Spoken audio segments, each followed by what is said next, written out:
At the end of November, the band was done with, performing at the football games. All of our instruments and uniforms and everything, music turned in. And then it was Christmas break. But somehow during that time, the NFL made a decision, let's invite the Michigan band to perform at the Super Bowl. And the Super Bowl was going to be in about 3 weeks' time.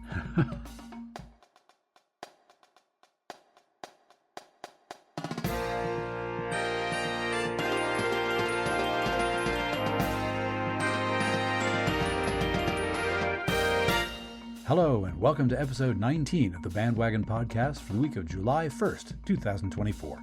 On this edition of the program, news and notes from the band world, including a pair of band world obituaries, a 4th of July parade story, a follow-up to last week's drum corps Get Off My Lawn segment, and I have a conversation with a bandmate of mine who was in the room where it happened, and you'll understand what I mean once you hear it. I'm your host, Rob Hammerton.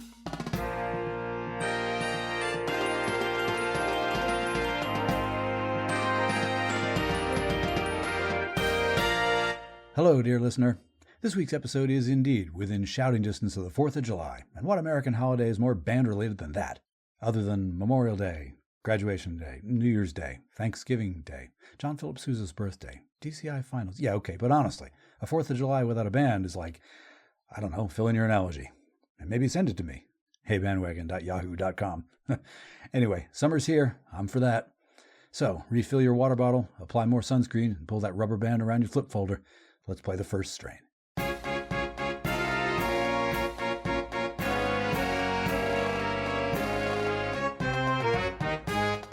In this episode's first strain, news and notes from the band world. Dateline, Pittsburg, Kansas. On June 8th, Pittsburg State University professor Craig Fuchs passed away at the age of 62. During his 24 years at Pitt State, Fuchs served as director of bands, chair of the music department, director of the Honors College, and director of the Bachelor of General Studies program. Fuchs was diagnosed in early 2022 with ALS, a neurodegenerative disease that affects nerve cells in the brain and the spinal cord. He retired in 2023. Under his leadership, the Pitt State Wind Ensemble performed at the 2006, 2009, 2011, and 2016 KMEA music conventions and was invited to perform at Lincoln Center in New York City in April 2015. In 2001 and 2012, Fuchs was honored with the Robert K. Ratzlaff Outstanding Faculty Award by the Pitt State Student Government Association. In 2023, he was inducted into the Kansas Music Educators Association Hall of Fame. Fuchs had been in demand as a conductor and clinician for regional and district honor bands, and he maintained an active schedule as an adjudicator in the marching band arena each fall. He was a guest conductor in England, France, the Netherlands, Brazil, and Paraguay, and he was the inaugural conductor and artistic director of the 4-state Symphonic Winds. And for 13 seasons, he performed as a member of the TD Pack Band, the official band of the NFL's Kansas City Chiefs. Dateline, Birmingham, Alabama. On June 12th, longtime Alabama band director Arthur Means, Jr. passed away. Means began teaching at George Washington Carver High School in Birmingham in 1958, serving as band director there for 37 years. After he retired from George Washington Carver in 1995, Means began directing the marching band at Miles College in Fairfield, Alabama. Starting with just 32 students, he soon grew the Purple Marching Machine to 200. The band competed in competitions including the HBCU's National Battle of the Bands and marched in the Macy's Thanksgiving Day Parade in New York City in 2003. Means directed the Miles College Marching Band until he retired again in 2006. In a statement, Cook County President Taylor Bishop said, quote, Mr. Means motivated a generation of students to excel in the fields of medicine, law, education, technology, and religion, and those following in his footsteps in music and becoming band directors themselves. In 2018, commemorating his years of service, George Washington Carver High School established the Arthur Means Fine Arts Complex for health professions, engineering, and technology.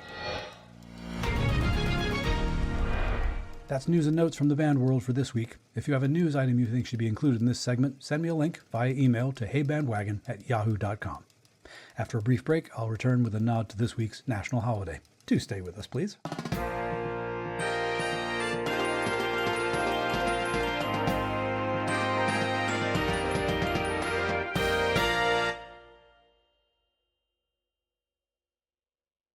Okay, let's pick it up at the second strain.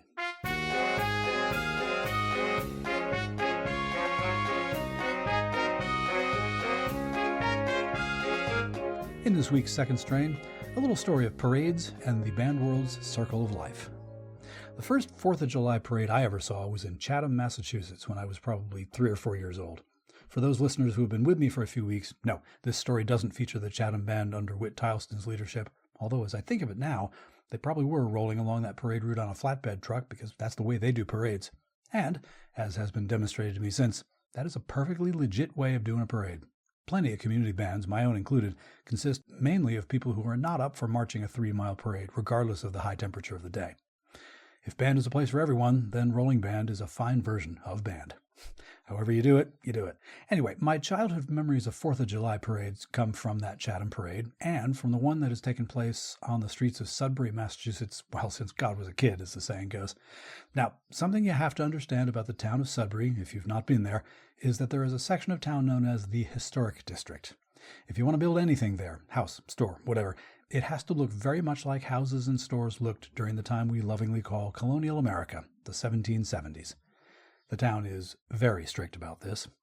The Methodist Church in Sudbury, wherein I grew up, is located just around the corner from what used to be the town center, until larger shopping strip malls and such were built a couple miles down the road, and as you know, commerce can determine just exactly where a town center is. But from the late 1700s until just a few decades ago, the Sudbury Town Center was an intersection of 2 or 3 well-traveled secondary roads with the Unitarian and Presbyterian churches each on their own corner, and the old town hall and fire station on another corner. And the original 18th century road signs were, and are, still there. Stone markers in the ground looking like gravestones reading Boston 22 miles, with an arrow pointing east down one road. The town's look is so stereotypically American Revolution era that you will be unsurprised to learn that its zip code is 01776. I've often wondered just how much money changed hands when the federal government was assigning zip codes in the effort to snare that particular one, particularly considering that the towns of Lexington and Concord are right up the road. Meanwhile, I was now a little kid of 6 or 7 whose family was deciding to make Sudbury's 4th of July parade our regular 4th of July event. The aforementioned Methodist church around the corner from the end of the parade route had a parking lot that was, in a word, gargantuan. Legendary. People refer to our church as the church with the parking lot.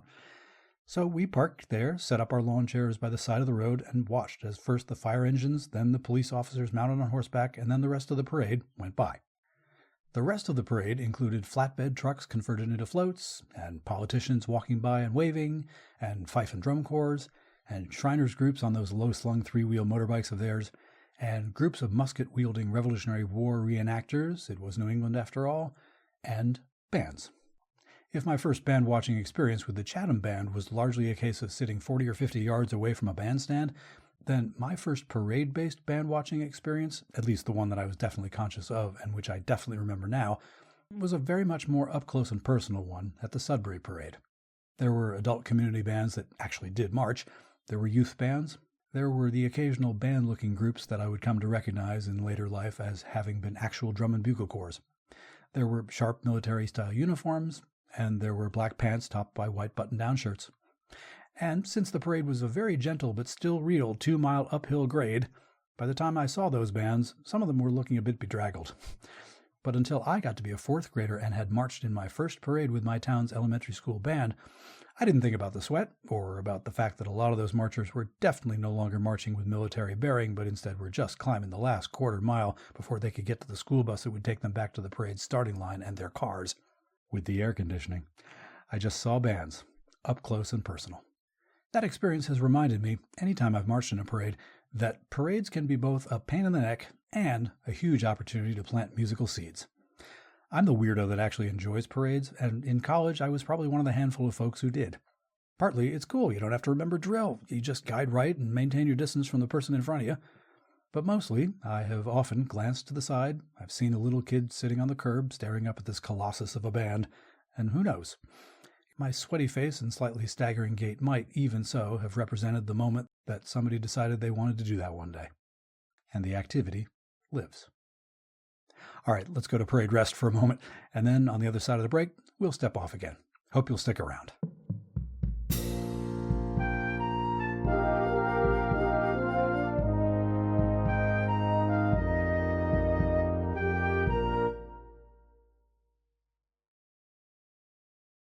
Okay, let's change keys and get into the trio section.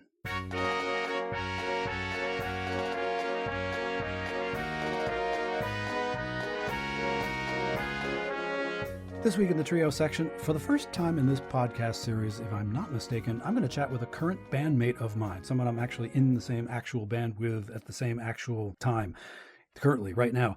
And we had a conversation after rehearsal sometime last year, I feel like, and this gentleman uttered one sentence that caused me to think, okay, I need to know more about that. And at the time, I didn't have an obvious vehicle to pursue that darn cool topic, and now I do, and this is it. So please help me welcome to the program, Joe McMULLEN. Joe. Hello. Good to see you from closer than 3 rows back.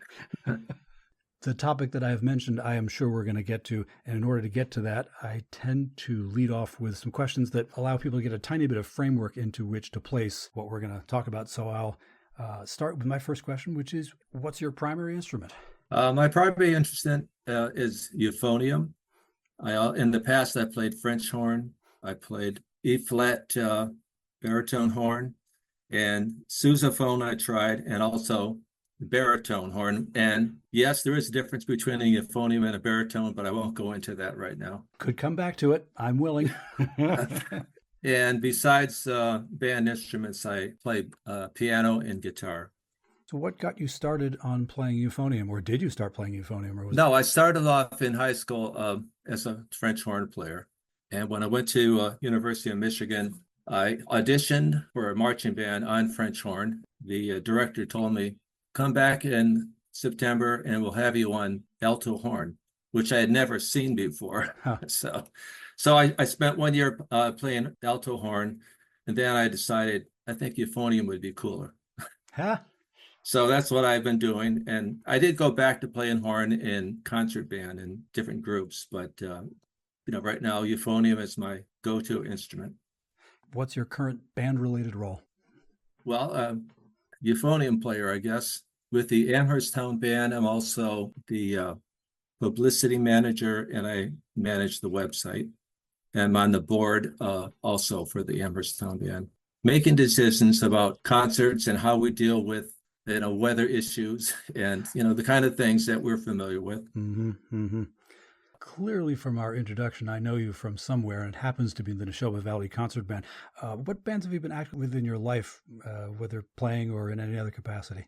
Well, I'm currently a member of the Amherst Town Band in New Hampshire.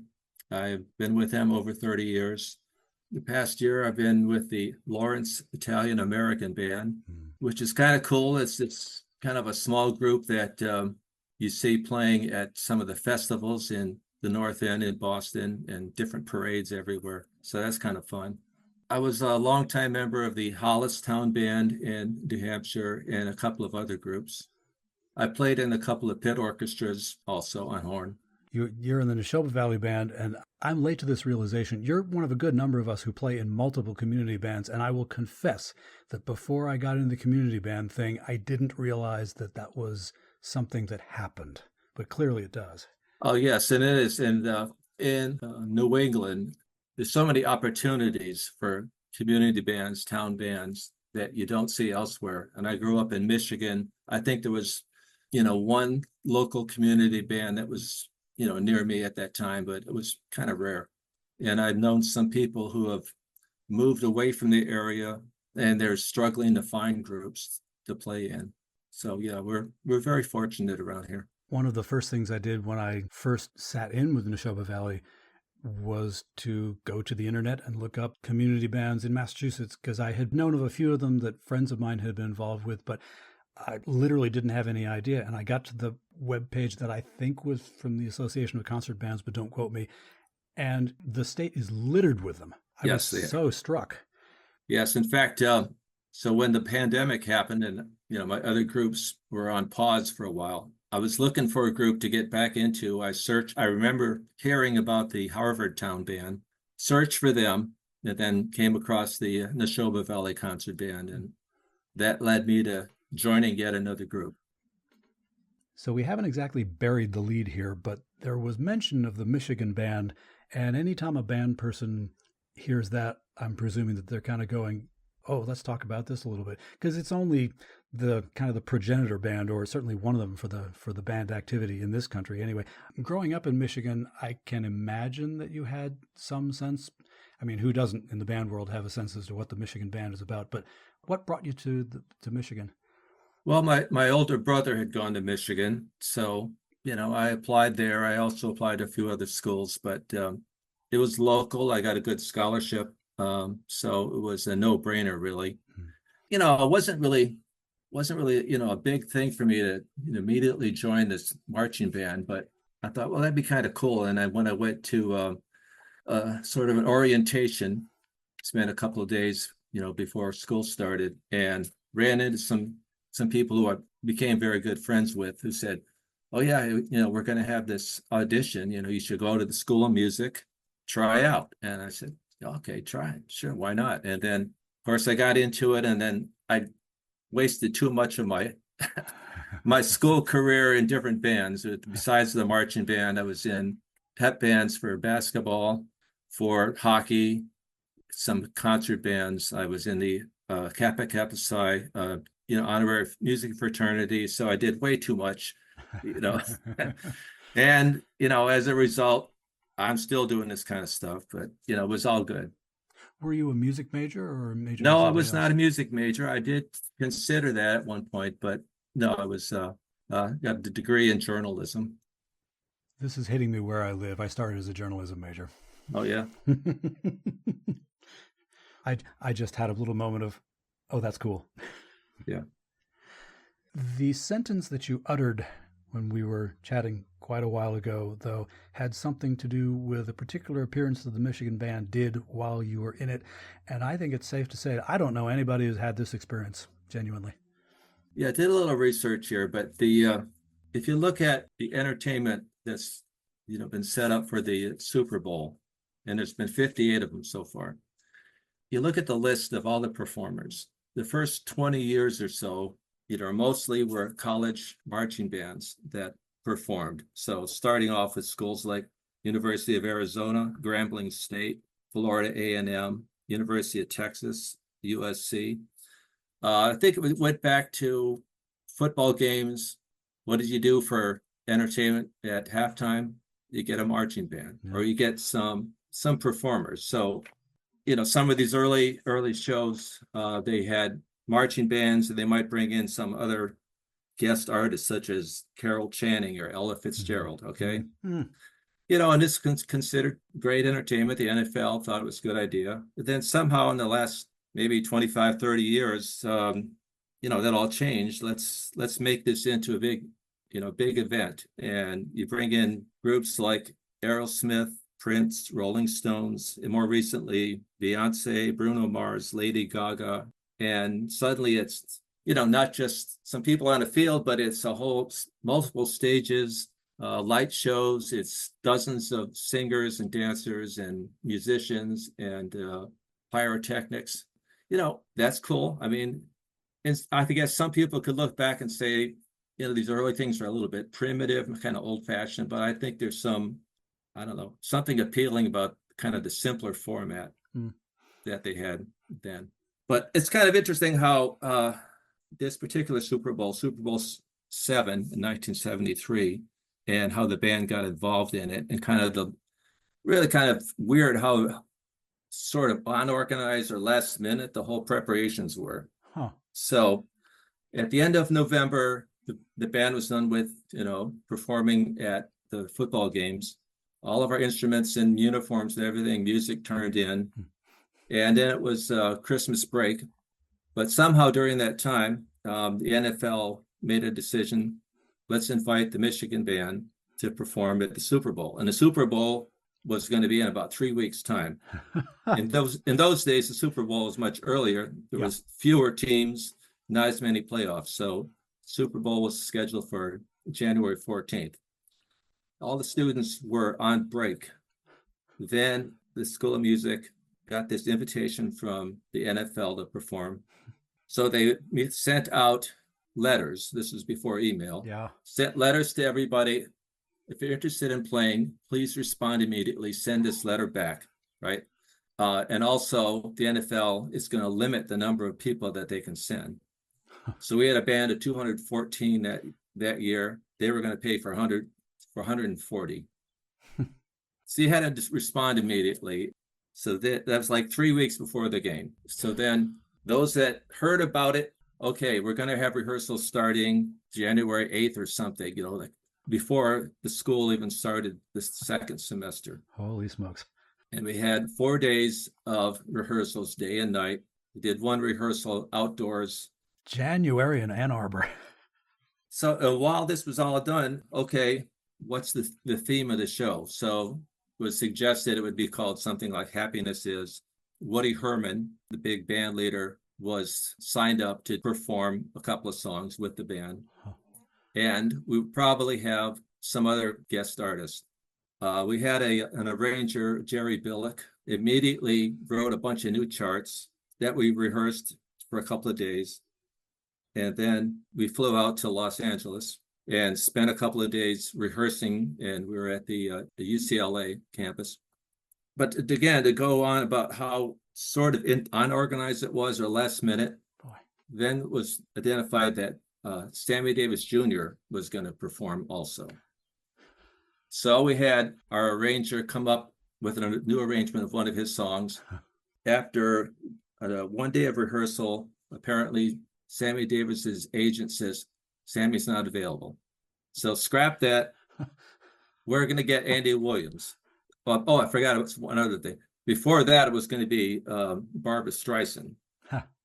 Barbra Streisand was going to perform, and we had it already an arrangement of people from Funny Girl. She was going to do it. She dropped out. Sammy Davis was going to do it. He dropped out. Well, let's get Andy Williams. Andy Williams agreed to do it. And then our arranger pulled an all-nighter while he's in California, coming up with another chart. By hand, not with Sibelius, not with No, finale, not Sibelius. And all the charts were passed out to people, and we rehearsed it. And the day of the game, we did have one rehearsal in Los Angeles Coliseum, quick run through. We also had a choir from one of the local colleges sang with Andy. So it was kind of weird, but a lot of fun. I am struck by how on the fly it was. And I think that anybody watching Super Bowl halftimes now, if you think even quickly about it, you're thinking, okay, that had to take a lot of planning. They had to be working out all of it's complicated enough now that you would not want to start work on it any later than Memorial Day. It strikes me. I mean, just to book the act to begin with, but then also to figure out all the logistics of all the everybody. It's not as if even a scaled down Michigan band, you would think it would be that much easier to put something like that together in the space of, I'm doing the calculations. This is weeks and not many of them. Not even weeks, really. It's like probably a total of 7 or 8 days of rehearsal. Clearly, it was in a moment where entertainers felt pretty comfortable about saying, I can't do the Super Bowl, I'm booked. Or my agent says I can't do it. Yeah. I should, right. Trying to process the idea of putting this thing together and having to revise and revise and revise, head exploding. Yes, and I don't know if this was, similar for some of the other bands that performed over the years, but I doubt it. It was weird, but it was a lot of fun. I was just there to play my alto horn, try to, get my spot in the formations. But the people who are making all of the arrangements and the changing things and writing music, I mean, that was a lot to do. If you're taking your band anywhere, nothing goes exactly as planned, but this seems like it's an exponential level more. Yeah. I feel like this is my opportunity to ask questions about one little topic that I definitely was not expecting to talk about, but it sent me back to a memory of when I was in graduate school at Boston University, and the band director that I worked for and I went into a storage room at BU. He said to me, we've got to clean some stuff out, and we were finding instruments from days gone by, but I, the woodwind guy, was looking at this horn that looked like it was somewhere a midpoint between instruments that I knew of. And you talked about the E-flat alto horn, and we actually looked at one and figured out that that's what it must be. But I have zero experience with the alto horn. I wonder how much you could talk about that. Now, a lot of marching bands use the F horn, so like a mellophone or whatever, to cover the, it would be the French horn part. Yep. Back in those days, the old days, it was, okay, they just use these E-flat instruments. But these are still very common in European bands. So I was going to mention later that I lived in England for a while. I played in a brass group. So the instrumentation included cornets, euphoniums, trombones, two types of tubas, flugelhorn, and also what they called tenor horn, but it was the same. We called it alto horn. They called it tenor horn. It was a B flat horn. And in that kind of group, it would typically cover what in American bands would be like a saxophone part or whatever. Whereas the baritone, again, is kind of covering some of the inner voices, and the euphonium is more of a solo instrument. Which brings me around to what you mentioned before, and I definitely wanted to get to it. Well, I definitely know that there's a difference between the baritone horn and the euphonium. You might be a much better person to explain it, actually. I'm not sure I really can. I know you can Google it. There's videos and people go into great detail, but it goes into what kind of bore is it? Is it conical or is it something else? And you can make the comparison between a trumpet and a cornet, because again, is it a straight kind of bell or is it flaring or whatever? Mm-hmm. And the voicing is different. A true baritone has a brighter sound. Euphonium is a little bit deeper, kind of a mellow sound. So for those of us Yahoo arrangers who kind of interchange them, we need to get educated. Well, I mean, the thing is, most of the band arrangements you see here in the United States, baritone, euphonium, it's the same part. So yeah, you could use either instrument and cover those parts, but in a brass band, totally different arrangements, totally different sound, different, it's written differently. The story I tell is if you're a euphonium player, you're kind of like Rodney Dangerfield, you get no respect because people say, what do you play? Euphonium. What's that? Baritone horn. Not really, but euphonium, that's a baby tuba. Nah, not really. No. It's its own cool instrument, but people who get it, know. And I think that's why I wanted you to talk about that rather than just putting a link in the show notes to a Wikipedia article about that sort of thing, because the people who are in it have a perspective on it that for sure this tenor saxophone player does not. And the tenor saxophone always doubles the baritone. Right. So they're, of course, totally interchangeable. No, but... So yeah, in the spirit of learning a lot, which I have, and I look forward to learning a little bit more, I always complete these conversations by asking some quick hit questions whose answers tend not to show up on people's resumes exactly. So first, what's one of your favorite pieces of band music that you've played? I love the Holst suites. Those are a lot of fun. And I love marches. I guess my favorite march of all time is the National Emblem March. I'm trying to think of which of our bandmates sidled up to me before a gig and said, yeah, it's the National Emblem. It's best known as the best march that Sousa never wrote. Exactly. Is there a band that you'd like to perform with that you haven't, either because you're not the right age or you're not in the right place in the world or don't live in the right time?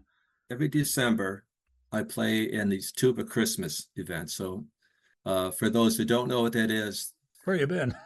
Yeah, Tuba Christmas is these events where there's an ensemble of tuba, euphoniums, and baritones. So it's 4-part harmony generally of Christmas carols, basically. These events take place throughout the country. There's some international tuba Christmases. I typically do 2 or 3 in the area. I've played in New Hampshire, Massachusetts, Vermont, and Maine. One time I did the Tuba Christmas in Boston at Faneuil Hall. So that was over 100 people playing in the cold. The one I'd always like to do is the Tuba Christmas at Rockefeller Center in New York City. That would be cool to do that. And this last question, I always look forward to asking it because people take the answers in all kinds of different directions. But I wonder if you have a favorite band story you want to tell. So I mentioned earlier, I had the opportunity to live in England for 3 years. The employer at the time, I managed to get an international assignment, and I lived in southeastern England, not too far from London. One of the first things I did when I moved there was to find a band to play in. And again, the brass band community is very big, especially in northern England. But it's in the south. There were a couple that I tried out with, and I ended up in one that is in a village along the Thames River. That's kind of cool. it was just so much fun to play in that band, to play different kind of band literature. It's a much different sound. And to be able to play it, things like a town bandstand or village fete or an old parish church. But we also did opportunity to play at Regent's Park in London. And we also did a trip for a band festival in the Netherlands. That was fun, and I, love to do something like that again. About the only way that American band people will have a real good idea about that is to look at the movie Brassed Off, I can imagine. Yeah, it was much like that, and that movie they did contests, and this band I was in also did contests all the time. Well, it has been such a pleasure to talk with you. Usually the majority of our conversation is from, as I say, 3 band rows away on the rare occasions when I actually give the euphoniums a dang cue. Is there somewhere online that people can find you? Check the Amherst Town Band. If you send a message to the webmaster or to info@Amherst Town Band, I'll see it. Yeah, I was very, very satisfied that we had a couple people just join our band. And how did you find out about it? We searched, we found the website, so must be doing something right. Well, always a pleasure doing business with you, and looking forward to our gig tonight as we record. Yes, and the weather actually looks pretty decent for once. So hallelujah. Euphonium, alto horn, French horn, pianist Joe McMULLEN. Thanks so much for doing this. Thank you. Okay, let's take a quick break, and on the other side of that, I will return with some wise advice about how to watch drum corps and bands humanely. Hope you'll stick around.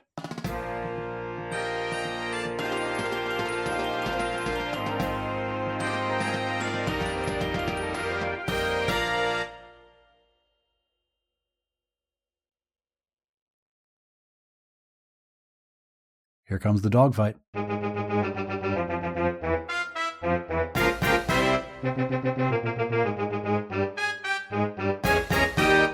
As I mentioned in this week's introduction, the dogfight segment this week is a follow-up to last week's Second Strain segment, wherein I kind of took a mallet to a Facebook group whose whole purpose appeared to be building up their memories of what drum corps used to be by taking shots at what it is now. Now, to be clear, I don't always espouse the philosophy of if you don't have anything nice to say, don't say anything at all. Problems don't get solved that way. Constructive criticism is always appreciated. But as it happens, last week's trio section guest, Fusion Corps drum major Jenna Foley, shared, on Facebook, a post by a gentleman named Marco Iannelli, which said a few pithy things about the marching activity and about some good and positive ways to behave within it, especially at this time of year when drum corps' competition schedules kick in. But those pithy things, he said, also apply to the fall, when high school bands begin to duke it out for District 5 supremacy or whatever. Mr. Iannelli speaks with a little bit of cred, as the kids say, since he marched with the Madison Scouts, he was a brass instructor with the Troopers, and currently is one of the Bluecoats 2024 Fellows. Last Tuesday, the 25th of June, he wrote, and I now read, this. Tomorrow is the first scored DCI show of the season, and that means it's time for some reminders on etiquette when talking about your opinions online. Number 1. Nothing is set in stone about a group after their first score. Slotting is what it is, but nothing is certain until all the corps compete with their completed shows in Lucas Oil Stadium. Number 2. A group is not disrespecting the past if they wear a unique costume that isn't the same as when you marched. You can have your preference, but for the love of everything, please lighten up. Which brings me to number 3. If you have a hard time telling who's who because of how a corps looks, it does not take long to look it up. Number 4. Keep an open mind. Just because it's different doesn't mean it's automatically bad. Number 5. This is a big one. You have a negative opinion about a show's design? Cool. Don't post about it. Talk about it with friends in person or on group chats, but don't post about it. There's not a problem with talking about preferences, but don't just blatantly post about how you think a corps show is stupid. Number 6. My comments are just about the design, nothing against the members. The members are still going to see it and can be negatively affected by it. I never want anyone to go through the bullying that the 2018 Scouts went through. Number 7. The corps need to toughen up and learn how to take criticism. Unless you are employed to teach them, they don't need your backseat criticisms. Number 8. A low score doesn't always indicate a bad season, nor does a high score always indicate a good season. Number 9. If you are on staff with a world-class finalist corps and you make fun of non-finalist groups or open class groups, how is what you are doing professional? Number 10. If a group has their best season in a while, or in their entire history this year, please do not frame your comments in ways that will invalidate those who marched the, quote, off years, unquote. Number 11. There is value in every show and every season, no matter what your opinion is on their design or their score. And to the performers, listen to your instructors before you listen to jerks on the internet. Don't let a score bring your mood down or make you doubt your personal experience. Have fun and work hard. Yes, I know that I make these posts and share similar posts like this all the time, but until the time comes where everyone knows how to be civil, I will continue sharing reminders about the importance of positivity and kindness. Let's have a great season. And to that I say, amen. May it be so. In a moment, we'll bring this episode in for a landing. Thanks for continuing to listen. To finish up this week, let's take the coda.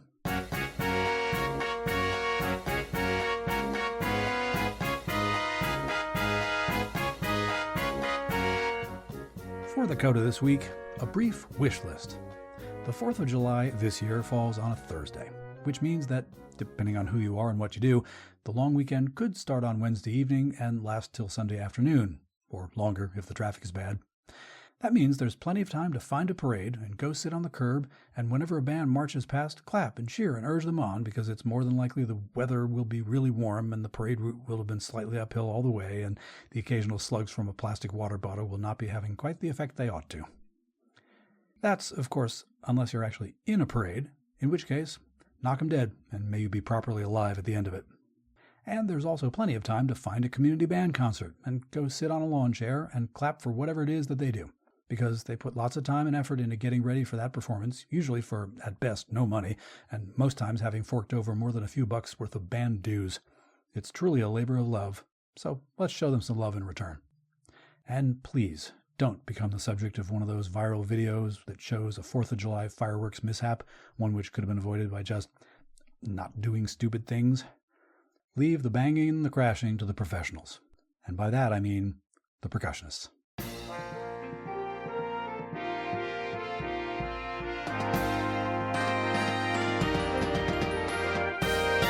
That's BandWagon for this week. Thanks as always for downloading and listening. BandWagon was written, researched, and produced by your humble host. Musical interludes were produced by Hammerton Media from source material largely by John Philip Sousa. You can listen to more episodes at our website, heyband.podbean.com. Please give me feedback. Let me know what you like or what you think might change. You can do that using our email address, heybandwagon@yahoo.com, or leave us a 90-second voice message by going to speakpipe.com/heybandwagon. Be aware that we do reserve the right to include your message on the podcast unless you say otherwise. Those contact links and links to our news items, conversation topics, and my interview guest, Joe McMULLEN, can be found in our show notes. Please share the show on social media, and thank you for that. If you enjoy this podcast, get someone else to listen as well. Word of mouth is the best recruiting tool. And to keep up with us every week, subscribe to BandWagon on the Podbean app, Apple Podcasts, or wherever you get your podcasts. And please rate and review. It really helps other people to find the show. For now, take care, stay in touch, stay in tune, and we'll do this all again next week. I'm Rob Hammerton, and Stars and Stripes is up for the encore.